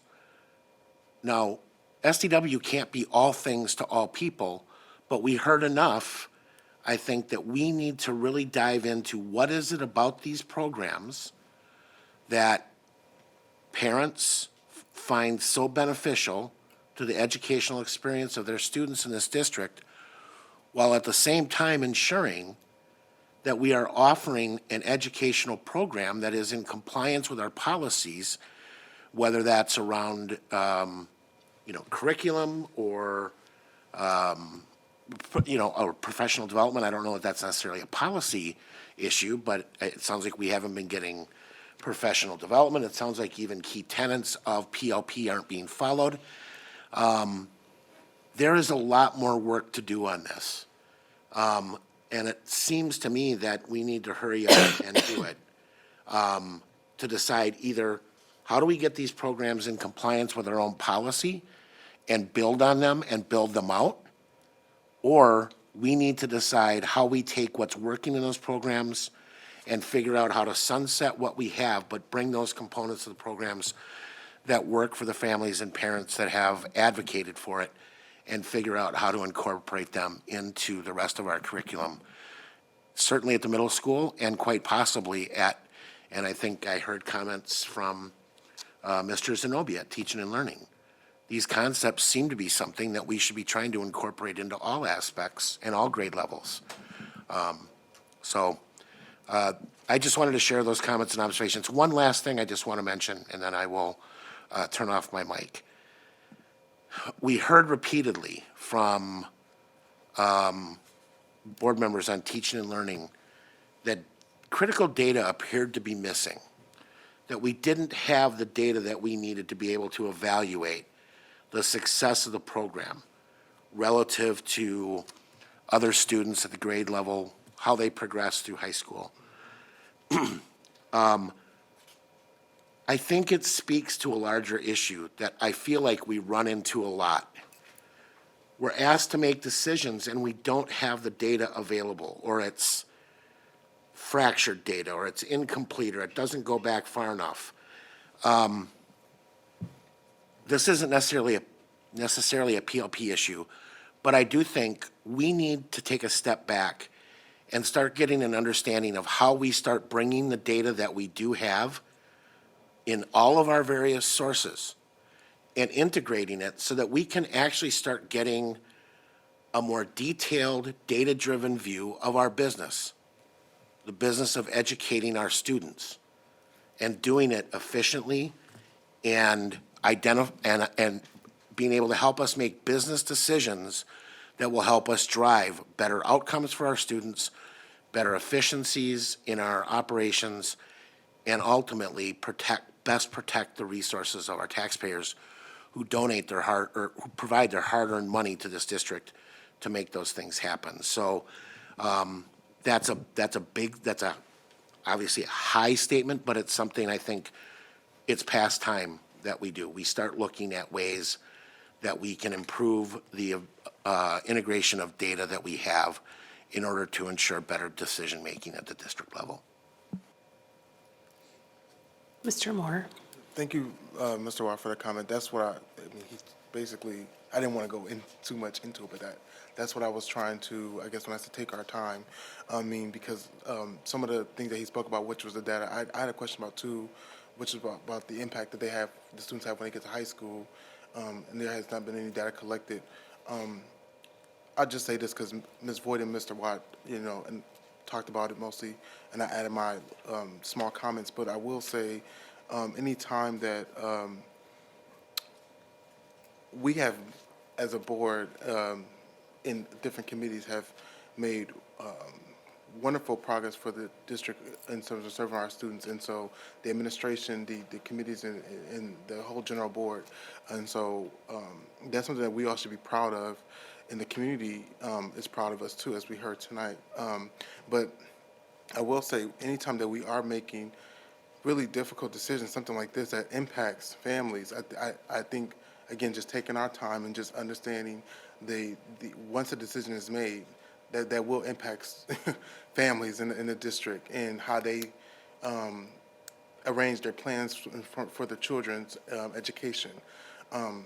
Mr. Watt said it best, that we are in the business of educating students, and like I said, some parents, we have received emails saying that, I was planning my child to do this, and now we have to look at the options, and one parent even spoke tonight about that.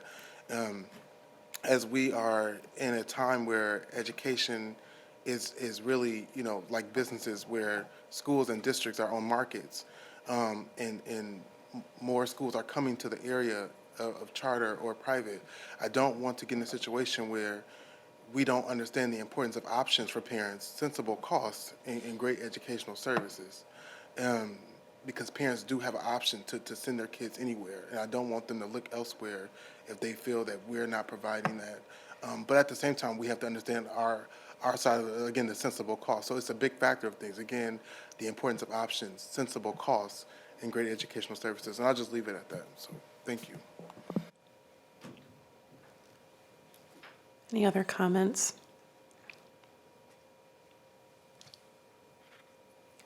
I did appreciate the discussion. I appreciated the data that the administration shared. And there's just one other piece, and it's a result of the data that I just wanted to add for consideration going forward, and that is what we learned is that due to the curriculum in these programs, it's very difficult to off-ramp. And what I noticed in the data as far as participation is that we have anywhere from 10 to 30% of students that eventually leave these programs while they're still in middle school. And that's of concern to me. So it doesn't overshadow the positive things that the parents have shared with us, but these programs are not designed for everyone. And for those who choose to leave, we don't really have a good path for them because of the way the curriculum is delivered. And so that's of concern to me that we have, I would say, a rather large number of students that either are stuck or don't have that path forward. And then I think the thing that's different over the last couple of years is just the quality of evidence-based and sequenced curriculum that's actually gone into the middle schools that might potentially be of benefit that we want students to have access to. So those are all things I think we just need to keep in mind. Mr. Browski. You bring up a good point, Mr. President, and I'm wondering, I don't know if anyone here can answer that, but I'm wondering if we know of the students who leave the program also leave the district by chance, or are they all staying within the district and just leaving the personalized learning program? So that'd be something I'd be curious about.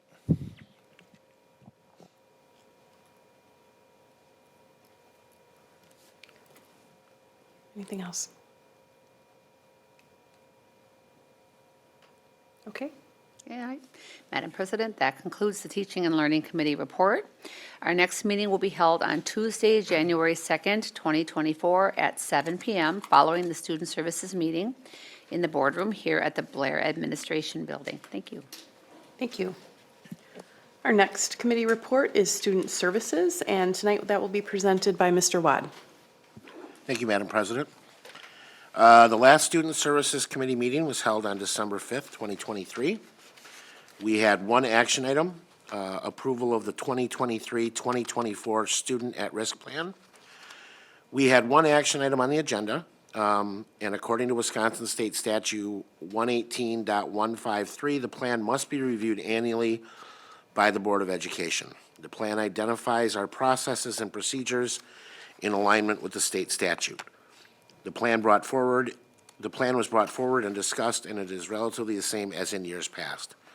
On a vote of 5-0, the Student Services Committee approved the School District of Waukesha Students at Risk Plan as presented.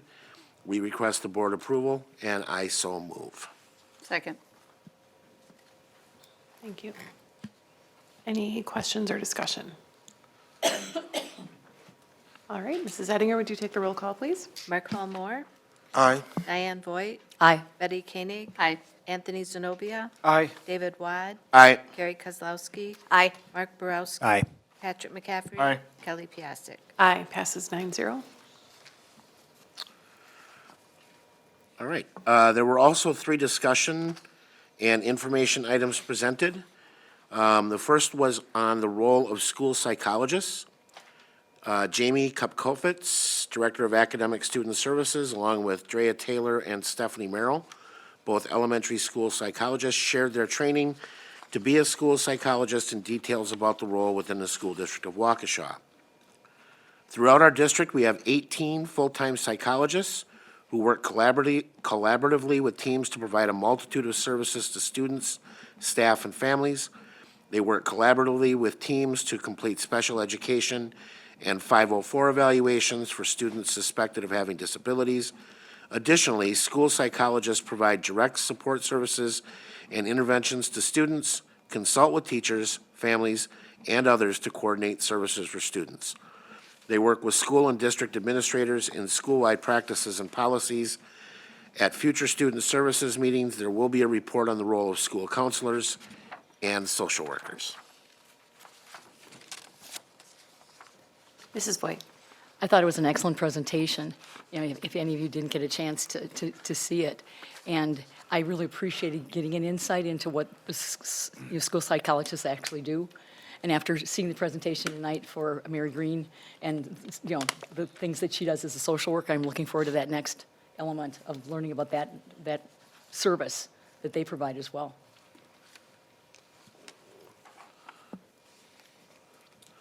All right, our second item was open enrollment survey results. A survey was sent to all Waukesha families who have chosen to open enroll their children in other districts for the school year.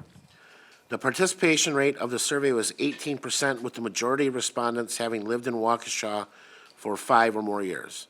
The location and academics in other districts were the two main themes that arose from the survey. Ms. Genderman and the cabinet will collaborate to develop strategic actions based on the information shared. The team will plan to deploy the survey again in the fall of 2025. Okay. All right. And the third and final discussion item, Policy 5113, Open Enrollment Program. Ms. Genderman presented the changes to Policy 5113 that were recommended by Neola to comply with procedural requirements. The policy adds definitions that cross-referenced Policy 5200 on attendance. The authority to terminate open enrollment based on truancy is clarified. The policy will be brought to the committee for action in January. The Student Services Committee will meet again on Tuesday, January 2nd at 6 p.m. And this completes the Student Services Committee report. Thank you, Mr. Wad. Next committee report this evening is Human Resources and Compensation. Mr. Borowski. All right, thank you, Mr. President. We had 2 action items and no discussion items. So the Human Resources Committee approved Policy 8913, Section 504, ADA Prohibition Against Disability Discrimination in Employment, and we rescinded Policies 1623, 3123, and 4123. Policy 8913 is added as a consolidation of existing policies, 1623, 3123, 4123, all of which are rescinded. So basically, it just moved sections. The consolidation of these policies will assure consistent verbiage and procedures for all covered groups of individuals. And given that the policy covers accommodation requirements in addition to non-discrimination, it also encompasses more operational considerations. Therefore, it fits into the 8,000 section. In addition to consolidating these policies, the language of the policy has been revised in several ways, specifically to clarify the roles of employee and employer in disability accommodation process, to replace restrictive timelines in an investigation while noting that investigations are to be done as efficiently as practicable, but allowing for a more generally reasonable timeline. And then finally, to remove reference to a hearing that is in practice a meeting opportunity, as opposed to the connotations associated with the term hearing. Information was provided in board docs. Mrs. President, I move to approve Policy 8913, Section 504, ADA Prohibition Against Disability Discrimination in Employment, and rescind Policies 1623, 3123, and 4123. Second. Thank you. Any discussion? I don't see any. Mrs. Ettinger, would you take the roll call, please? David Wad. Aye. Marquel Moore. Aye. Diane Voigt. Aye. Mark Borowski. Aye. Betty Koenig. Aye. Anthony Zenobia. Aye. Patrick McCaffrey. Aye. Carrie Kozlowski. Aye. Kelly Piasek. Aye, passes 9-0.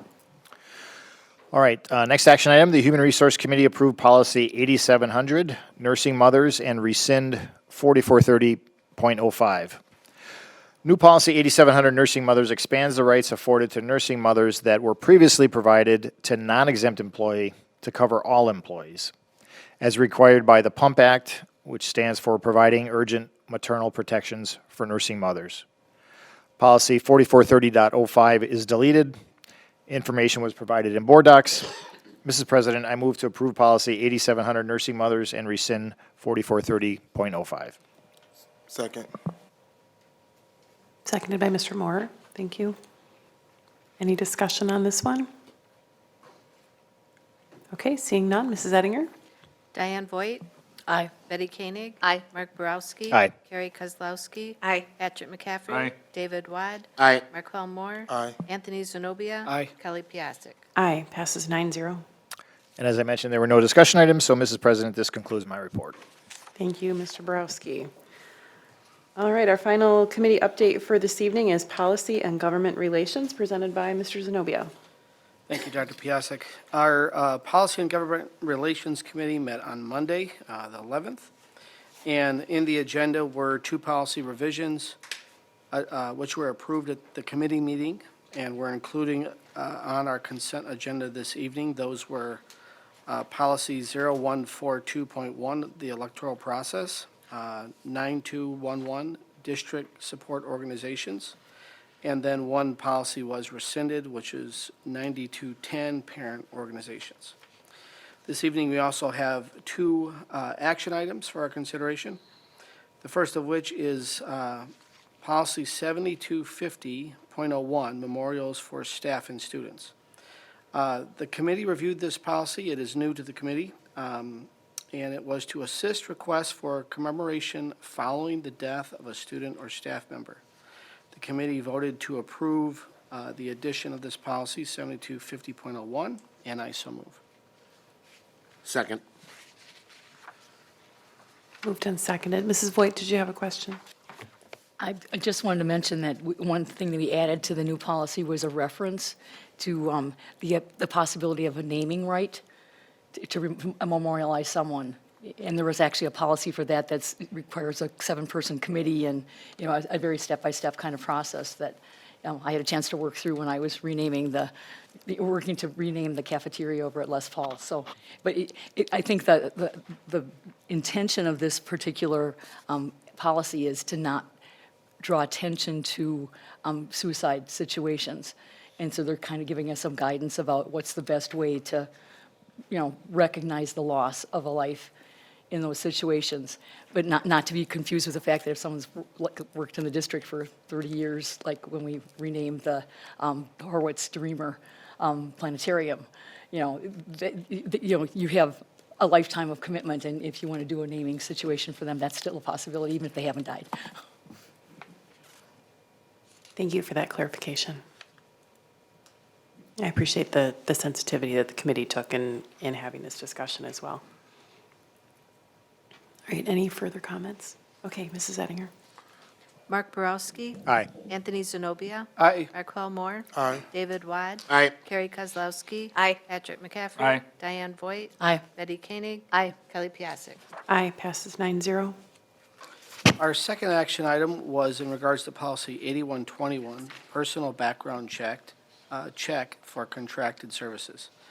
Also a new policy, the committee reviewed this to assist with protecting the security of our schools and the safety of students.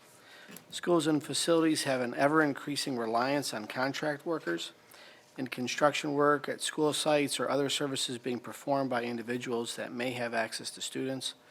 The committee voted to approve Policy 8121, which would require inquiry into the personal background of contractors and subcontractors, and I so move. Second. Seconded by Mrs. Kozlowski. Any further discussion?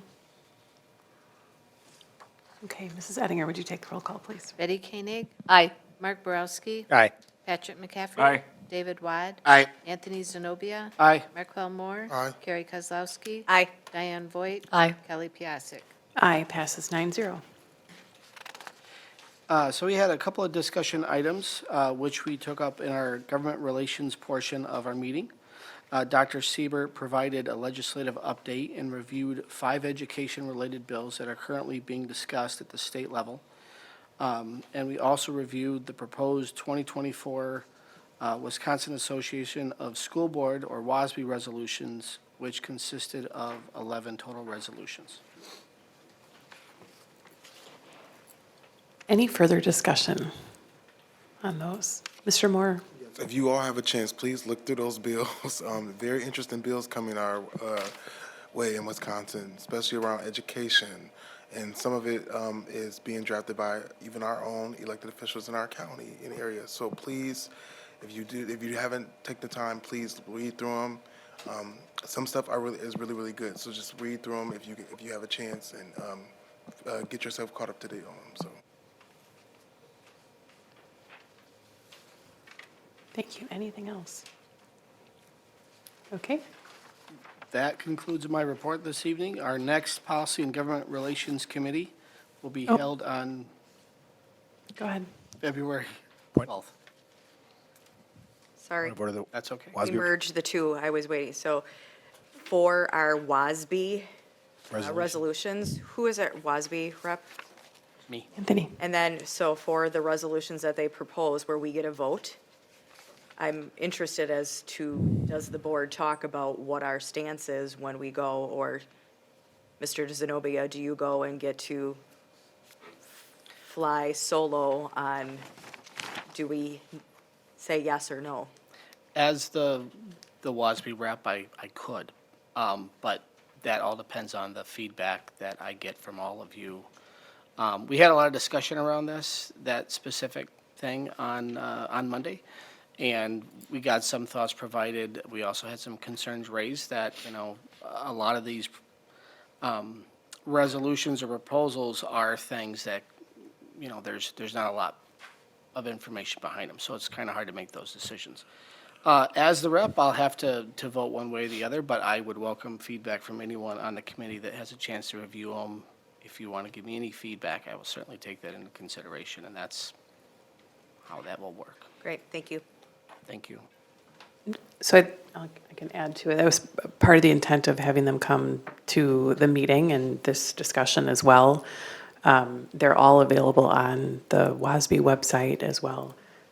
Some of them are, they come back often, so they're resolutions that certain districts are passionate about, and they've come back through a cycle periodically.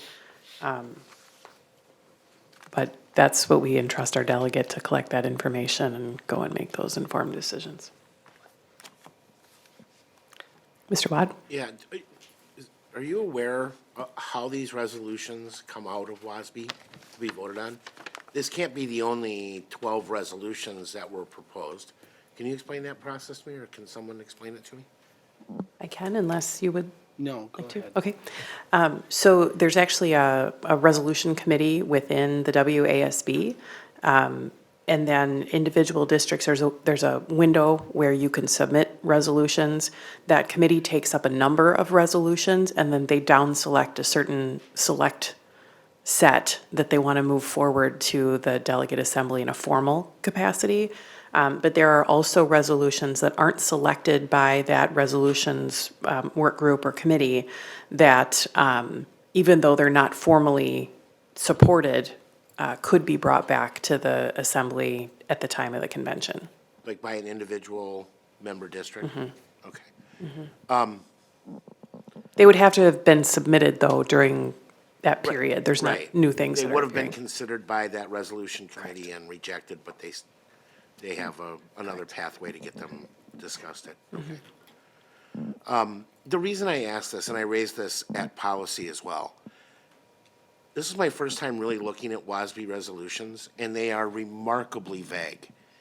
And they are remarkably difficult to try to assess what the impact would be to our particular district if the legislation that they're suggesting were to be passed.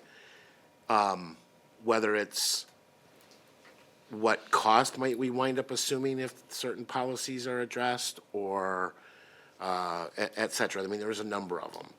I'm just wondering, what is the value of this from a perspective of, going to the, sending a representative, voting on these vague resolutions, trying to ascertain how it will ultimately impact the district, paying lobbyists to go out, and I don't know, are they involved in drafting the legislation, or do they just kind of sit and wait to see if it ever gets created? If they're actually involved in creating the legislation, I think we should be telling WASB they have to come back and tell us specifically what it is they're advocating for, where the dollars will come from, et cetera, or we should abstain or not vote on them. And then that calls into question whether there's a value there for us. But I was very frustrated reading those resolutions because I don't think, and I would challenge anyone in this room to tell me what the end result would be of passing probably 9 to 10 of those, because you can't tell what the ultimate result would be if what WASB is advocating for ever got passed. Well, I have some thoughts in response to that, but Mrs. Kozlowski may also. Yeah, I agree, Mr. Wad. One of the pieces that we looked at last year, and last year I think there was some, I want to say it was like 42 resolutions. There was quite a number of items that were voted on in the convention last year. I tried to follow up with WASB, Brett Hyde directly on where, what was actually passed for, topics that, as all those who contribute to WASB want to see them work on. We got no response. And to this day, every year, we're giving and voting on recommendations that collaboratively these districts want to see them focus on, and yet there is zero follow-up. We don't know what they're working on. We don't know where they're going. I don't know what they're lobbying on, and how does that impact our district? Which gets me back again to the point that I've brought up a lot of times is, how are we directing the dues that we pay to an organization that should be working to the benefit of helping us run and manage this district? So, agreed. So I'm just going to respond, but to be clear, I'm not responding to defend or answer for WASB, but I think this kind of connects back for me to the importance of us engaging to the degree that would be reasonable to get the best benefit of being a member. And those resolutions, just like other resolutions and resolutions that we vote on as a board, are statements of principle and philosophy of that organization, that collective organization. There's been a lot of change in that representation, and WASB has acknowledged that the profile of their typical board member, their typical delegate, is different than it has been in the past. And I also know, just knowing some of the folks who are involved from other districts on that resolution committee, there's quite a bit of work that goes into what they're doing. So it's not for lack of effort. I think one of the challenges is that when districts aren't involved in the activities, they may not be considering and submitting resolutions. And so that would be something for us to consider. Are there things that we actually want to put forward as far as resolutions go? But keeping in mind that they are resolutions. So their statement of a position, or again, principle or philosophy, they are not fast-tracked to legislation, right? So then that book of resolutions, that's quite lengthy over the last period of time, represents the collective thinking and the evolution of thinking of the association. And then that gets shared with legislators, and that kind of leads some of the dialogue and sets the priorities. But I think, again, as you look at some of the regional leaders, some of the representation of the organization, it tends to evolve maybe a little bit slower than the local districts do. And so that's why it's so important to have those representatives kind of bringing voice back to the convention and to the delegate assembly. And that was probably the one thing that I appreciated last year attending more elements of the meeting, is that I got a better understanding for where things were going. But there is a role that we all have to play in being engaged in those committees, or it really does become a little bit moot, because if we're not actively involved, it's hard to expect them to be representing the things that we find important.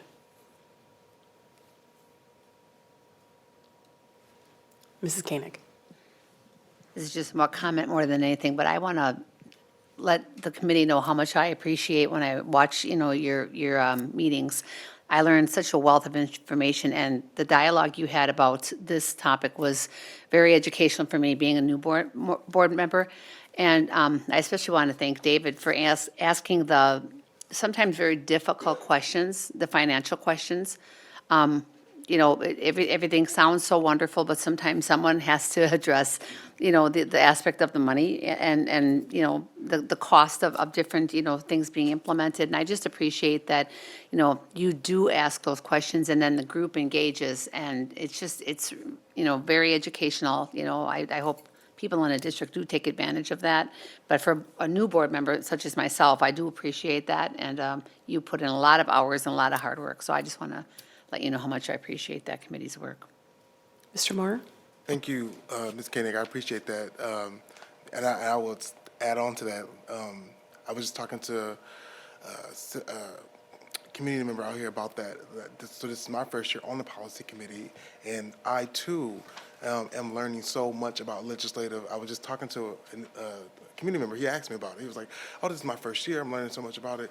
And even as a board member, my second year, but this is my first year on that committee, and I will say this is a committee where I myself am learning so much about the legislative process and laws and how they're implemented, resolutions. And so that's why I stated earlier, if you have not had a chance to read over those bills that is coming through our state that does have an impact on our district, please go back and read them because it's very interesting bills and it does have impact. And I want to say I also appreciate Mr. Watt. He does ask the difficult questions as you may watch, but at the same time, it opens up the opportunity for all of us on that committee to engage, Mr. Zenobia, Mr. Watt, myself, and many more. It is a committee that I will say that I'm proud of all the committees I'm on, but that committee, again, is an educational opportunity for all of us to learn about how government process really, really works, not only as a board member, but just as a citizen. So thank you for that comment. So. I know in the past, Mr. Como had shared with me that a WASB delegate, would kind of take the general thinking of the board, but go and place those votes at the delegate assembly based on what they felt the board would be interested in. And I'm going to put Mr. McCaffrey on the spot, but I'm kind of curious, have the resolutions ever been discussed by the board as they were last or Monday with the policy committee? There's one that was discussed, probably about 4 or 5 years ago, and it was an assault weapons ban that they put through as, you may have remembered that discussion. That was the only one that was discussed here because it was one that we were putting through, or that some board members wanted to get put through. It did not, however, get put through. I'd like to also say, I don't know any resolution that's been turned into legislation. Yep. But the lobbyists do write the legislation. Most So- of the legislation is written by lobbyists and then given to the legislator. So part of bringing those resolutions forward for discussion was related to a lot of the questions around, the value and the philosophy of WASB and to create more awareness for us as a board as far as what's happening there. And obviously it did, but Mr. Watt. Yeah, so, that's obviously my concern, is that the lobbyists are actually writing the legislation, but they're working from these general principle statements, right? I don't know anyone in here, I'm trying to remember what the first two were on. They were, does anyone remember off the top of their head what the first two resolutions were? I don't have them handy. Pay for student teachers and compensation that's for right. cooperating teachers. Yeah, so I don't know anyone that would listen to those at a high level and think, well, these are wonderful ideas. But as I pointed out in the policy committee, who's footing the bill? And are we going to have WASB drafting legislation that will ultimately wind up putting a bill through that becomes an unfunded mandate for our district to pay for student teachers or not? I don't know. I can't tell from reading that. And this is where, I don't know if we need more transparency in the resolutions. I don't know if we need to get out of the business of writing resolutions and simply trying to find a way to provide guidance to our lobbyists at WASB on the direction we'd like them to take on actual legislation that's written and pending. But this seems to me to be a process that is fraught with all kinds of problems, both for our representative and for WASB member districts more broadly, particularly those who may not share the perspective of the lobbyists who are going to write that bill from a very vague statement. Mr. Moore. Thank you, Mr. Watt. You make a great point. Again, I want to point out when we talk about these resolutions, as I stated earlier in the policy committee, if you go and look at the resolutions, there are rationales behind those resolutions. However, I do agree, Mr. Watt, it doesn't have the sufficient details in terms of how it's going to be implemented. All it does is give us a rationale. So that is a start, though, on behalf of WASB, trying to give them the benefit of the doubt in terms of that point. It does give us the reason behind why this resolution, should go forward to be implemented. However, it's missing the sufficient details, but like I said, you can at least find the rationale in them. If you go look through the pieces in them, it's a lot of moving parts with the resolutions, but if you go look at it, every single one of them has a rational reason for why this resolution has come forward or why it needs to go be lobbied for or against. So that's all. Thank you. Any other discussion? Mrs. Voigt? In my previous term on the board, we did not have a lot of discussion about resolutions. I was surprised to see this level of awareness about what the resolutions were going to be, and I appreciate Anthony's reaching out and seeking, feedback about the different resolutions and which ones might be worth supporting and which ones aren't worth supporting. So the process, I think, is much improved compared to my previous involvement. Thank you. Mr. Moore? Yeah, thank you for that, Ms. Boyd. And I will say again, can't stress enough, this committee is especially, and thank you to our president, our chair, Mr. Zenobia, you learn so much in the policy committee. If you don't learn anything else, watch the policy committee. You learn so much about how everything is implemented in terms of government relations. So I can't thank that specific committee enough for the time and dedication that it takes to even process all this. So thank you to our chair, committee chair, Mr. Zenobia, and thank you for the rest of my colleagues on that committee specifically. Thank you. All right. Thank you. Anything else? Mr. Borowski? No? You look like you had a deep thought. No? Okay. All right. See, we thought we were That done. finally concludes my report. We you will meet sure? again on February 12th. Are you sure? More policy. It's like more cowbell. All right. Moving on to other business. Any recommendations for future board or committee action or discussion items? All right, seeing none. We do have a need for executive session tonight. We will not be returning, so I'd be looking for someone to motion us to executive session. Mr. Moore? I make a motion to adjourn to executive session pursuant to Wisconsin Statutes 19.85, Parent 1, Parent G, confirm with legal counsel for the governmental body who is rendering oral or written advice concerning strategy to be adopted by the body with respect to litigation in which it is or is likely to become involved, former employee matter. Thank you. Is there a second? Second. Seconded by Mr. McCaffrey. Mrs. Ettinger, would you take the roll call, please? Carrie Kozlowski. Aye. David Wad. Aye. Betty Koenig. Aye. Patrick McCaffrey. Aye. Diane Voigt. Aye. Mark Borowski. Aye. Anthony Zenobia. Aye. Markwell Moore. Aye. Kelly Piasek. Aye. Passes 9-0. And with that, we are adjourned for this evening. Our next meeting will be here in the boardroom on Wednesday, January 10th. Thank you.